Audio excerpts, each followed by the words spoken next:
Hey kids, we're in the office today and we're checking out a red dot that was sent to me by a company called CvLife.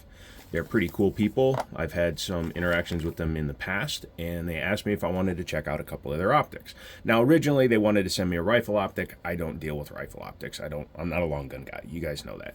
But I was willing to take a look at their red dot and I said, sure, send it on out. So what they did send me was the handgun scope, they call it. These are made in China. No getting around that. If you're looking for something on a budget, you are going to be looking at these particular manufacturers such as CvLife, CvLife, etc. But what I do is I look at them and I look at them based on their own performance, not on what the market does or what people says they should be doing. So what we have here is some cool stuff. I'm not sure. Oh, look at that. Yeah, we'll be looking at all that. So in the box, you get 2 batteries, which is always nice to have a spare because you never know when you need it. Obviously the optic, which I have mounted to a PPQ Q5 match, but you get an assortment of different screws, which came in handy, of course, because you never know what you're going to be putting the thing on. Sorry, the Allen key, or the star bit key for putting it on, which is that guy right there. And you got the adjustment tool. So as you can see, it's flat tipped on the top so that you can adjust the windage and elevation. These were the screws that were actually holding, actually, which screws were those? Oh, I had this mounted to a different gun. And these were the other screws that it was using. So there you go. Interesting. But let's go ahead and put these away and then we'll take a look at the optic itself. Actually, we'll talk about something else it came with. Give me a second here. Came with a... I don't know why it came with a plastic optic plate. I guess it was so that you could adapt a different plate to this guy, which is kind of an interesting thing. Either that or this came out of one of my other guns, and I just don't remember which one it came from. I'm going to be seeing there. But you also have this QD, not QD mount, but 1913 pick rail mount. So if you want to mount this optic, because it is on the larger size, you can put it on another firearm, like a AR-15 or 1022, something like that, and it'll just fit on your standard 1913 pick rail. Don't lose all your screws.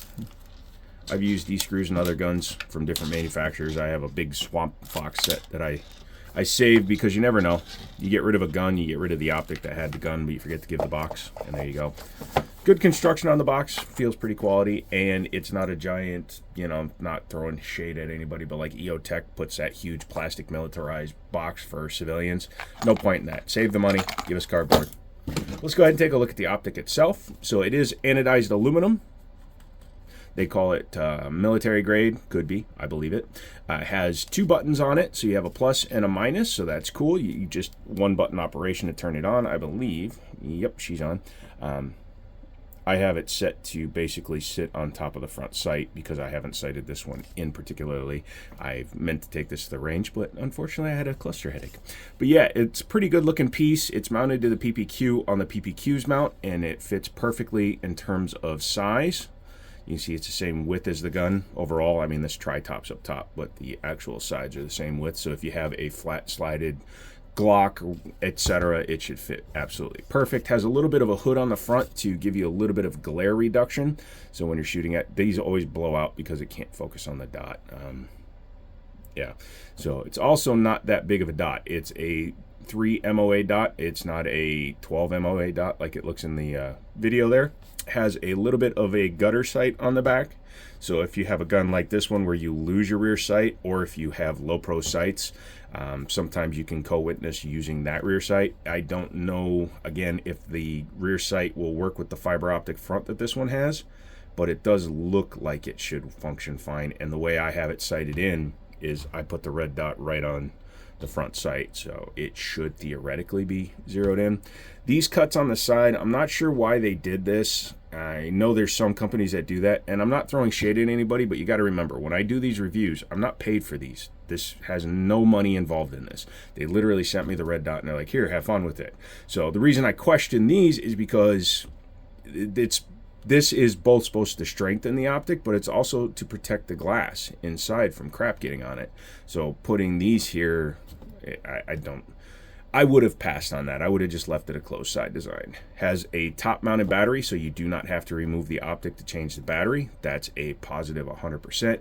And it has very clicky adjustments that you can use the little screwdriver it comes with. And it's pretty easy to adjust. Just remember, whatever you're thinking, go the opposite way. It's like backing up a trailer when you're adjusting sights on these. So even though it says turning this way goes to the right, it really, you know, if you're shooting to the left and then you go that way, it's really weird. But once you start sighting in guns, you'll get used to it. The sight picture, like the window itself, is very clear. The dot is very clear on it. And like I said, it has multiple levels of brightness, which I like. Some optics are like fixed and supposedly they adjust, but this thing goes so dark you can barely see it, especially when it turns off. Sorry.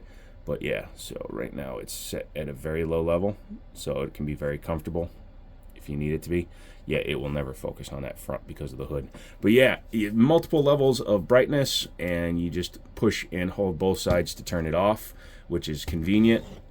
I like it. I think the design is pretty cool. It definitely works on slab-sided guns. It's not quite as aesthetically matching on a gun with curves and, you know, rounded areas on it like this one, but overall, you're looking for functionality before you're looking for aesthetics in the vast majority of cases. So to that end, I think it will be fine. Again, I've got to take this gun out and shoot it. When I do that, I will get some range footage, and I will put up a follow-up on this. As it sits right now, it seems like a pretty solid piece. If you want to get one, I've linked to the description down below. You get a little discount. It's like 8% or something like that. And then, of course, if you buy through my link, I get a little kickback because, you know, that's how these things work.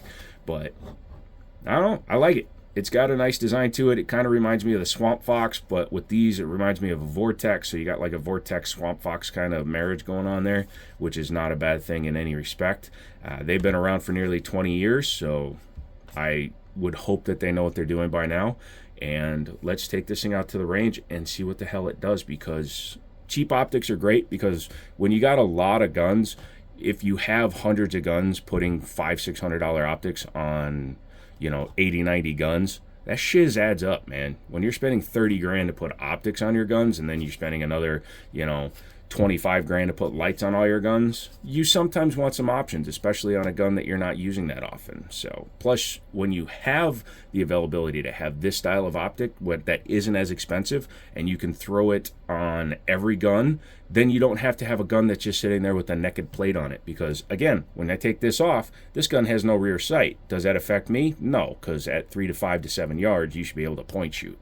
But it looks ugly to not have an optic on it. So this is another great reason to save money on your optics, especially if they work, and the follow-up will tell us that. But also, it allows you to have optics on all your guns. And if it's a gun you use very sparingly, why not? If it's just a range toy, why not?